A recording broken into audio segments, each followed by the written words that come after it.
Un rescapé de la Shoah raconte: durant toute la période où je fus prisonnier dans le ghetto, j'ai respecté scrupuleusement la Torah et les mitzvot, malgré la faim, le froid, la peur. Pourtant, je savais qu'il était interdit d'étudier la Torah ou de prier. Si j'étais attrapé, c'était la mort certaine et cruelle. Je priais 3 fois par jour. Je mettais les téphilim chaque matin. Je respectais le Shabbat et j'étudiais du mieux que je pouvais, malgré le quotidien terrifiant du ghetto. Quand les bâtiments du ghetto se sont effondrés, dans les bombardements, j'ai dû fuir d'une cave à l'autre. Et je savais très bien qu'il y avait des policiers allemands avec des chiens loups entraînés qui étaient chargés de retrouver les enfants pour les tuer, et que le jour viendrait où moi aussi je serais attrapé et je serais envoyé dans les camps de la mort. Je n'avais aucune illusion. Les nazis trouvèrent l'endroit où je m'étais caché et ils m'ont emmené dans le train à destination, bien sûr, des camps d'extermination. Malgré cela, j'ai trouvé le moyen de cacher mes téphilim. Vous ne saurez jamais où je les ai cachés. Je les ai mis dans mes cheveux. J'avais les cheveux bouclés, avec des boucles noires, et je les ai cachés dans mes cheveux. Mais vint le moment où le coiffeur allait nous raser la tête, alors il fallait trouver une autre cachette pour mes téphilim. Et je n'étais pas le seul à mettre les téphilim dans le camp. Beaucoup de juifs faisaient la queue pour mettre mes téphilim. Il y en a même qui étaient des juifs assimilés et qui maintenant, pendant les horreurs de la guerre, attendaient leur tour pour pouvoir mettre les téphilim. Ils n'avaient pas mis quand ils étaient. Tout là se faisait dans la clandestinité la plus absolue. Et à chaque fois, j'ai cherché une cachette pour mes téphilim. Alors, les paillasses étaient superposées, il y avait des trous entre les paillasses, qui étaient par colonne de 3. Il y avait une cavité entre chaque niveau, et c'est là que je cachais mon trésor. Ça a duré quelques temps, et un soir, en revenant de mon travail, j'ai été horrifiée en voyant un soldat allemand qui marchait le long des lits avec un bâton dans les mains, qui frappait chaque paillasse, parce qu'il avait remarqué que les gens cachaient des bijoux et des objets précieux dans ces... Alors j'ai dû enlever, bien sûr, mes téphilim de là. J'ai fait une prière rapide à Dieu, et grâce à Dieu, le soldat n'est pas approché de mes téphilim. Mais à chaque fois, il fallait changer de place. À chaque fois, je les mettais dans un endroit différent. Et la place la plus sûre était évidemment celle qui avait été déjà fouillée ce jour-là.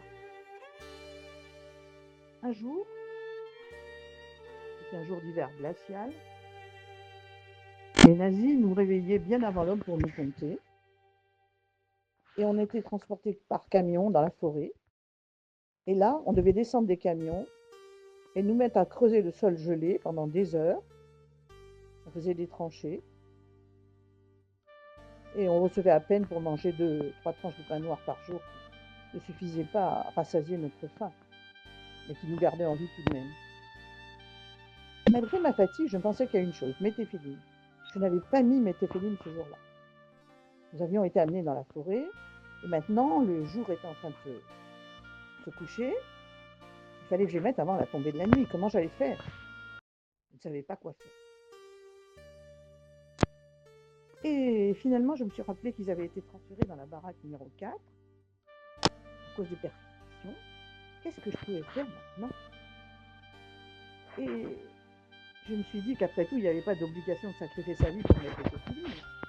Donc, je me suis calmée, je me suis dit, bon, aujourd'hui, je ne le ferai pas.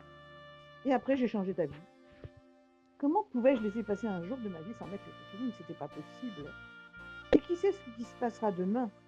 Peut-être ne serais-je plus en vie, puisque les Juifs étaient massacrés par milliers chaque jour. Quelle valeur avait de toute manière ma vie en comparaison des commandements de Dieu? Donc, je me disais qu'il fallait, tant pis si j'étais tuée, mais il fallait absolument que j'essaye de mettre les téphilim. Alors, les autres détenus qui étaient dans ma condition, et eux n'étaient pas si scrupuleux, bien sûr, évidemment. Mais J'ai mobilisé toutes mes forces, j'ai couru vers la baraque numéro 4, je suis rentrée.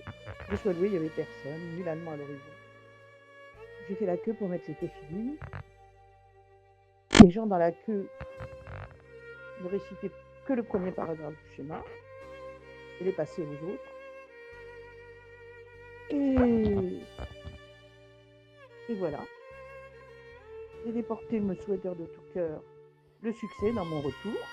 J'ai ouvert la porte, j'ai jeté un coup d'œil à l'extérieur, le couvre-feu était encore en vigueur, je n'avais pas le droit de sortir. J'ai balayé de mon regard ce qui se passait, j'ai vu qu'il n'y avait pas de nazis à l'horizon. Je suis sortie, et au moment où j'ai appuyé sur la poignée pour me glisser à l'intérieur de la baraque, mon sang s'est glacé, il y a une voix de bourreau qui s'est écriée « Halte !»